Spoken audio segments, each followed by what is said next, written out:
Lindsey Cornelius, Lindsey Cornelius.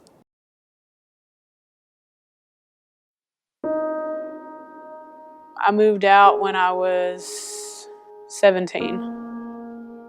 And that's when I met the guy that I went to prison with. My first boyfriend, first love. He was using, and I was with him all the time, and it never even dawned on me, or it never crossed my mind that I wanted to, but I did it a few times, and then it became a habit. With county time and prison time and boot camp, I did about 16 months. So I went home early. That's when I got out and I went back to Hope. I went back to my mom's house, to my family. I applied for jobs, looked for jobs, and I got just let down because of my background. Nobody wanted to hire me. So I got discouraged and just kind of went back to the same crowd and started using again. And then I was on my way to prison the second time for drugs and a firearm charge. I didn't know I was pregnant. I remember going into the hospital with a security officer from the prison. They took us to UAMS. When I had him, I remember seeing him and knowing that he had to go home away. I started to believe that from that point was when the blocking came in, where I had to pretend that it never happened. And so when he was 2.5 when I came home. 2 days before I came home, was released, I was served with adoption papers. When I was released from prison, I ended up pregnant with Addison. And 2 years ago, I ended up pregnant again. And my addiction, she knows that she's adopted. It's not that I wanted to. It's not that I really had ever even thought about it. But it's what I felt like was what was supposed to be done. I do get to see her usually on a daily basis through pictures. When we talk on the phone, her mother says, "Do you want to talk to Mommy Lindsey?" And so I am a part of her life. It was the best decision I could have ever made. In February, I was getting high on the leg monitor, and I went into my parole officer.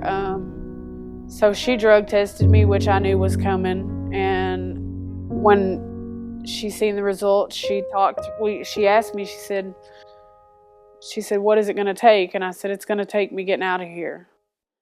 I've got to get away from here." And so at that point, she agreed.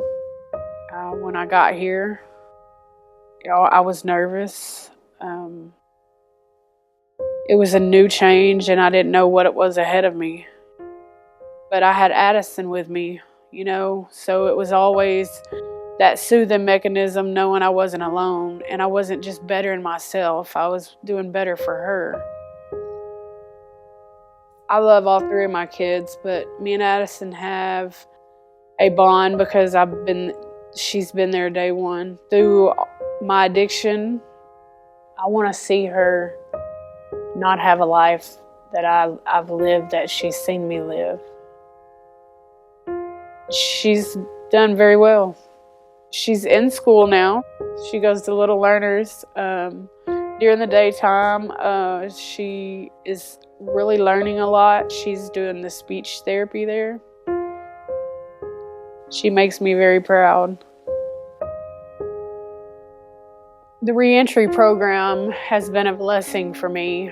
Not only does she have resources to help felons find jobs, but through the reentry program, the coordinator has been able to go to court with me and stand in to give the judge updates on my success and my achievements. The last time we went, the judge was super proud of me.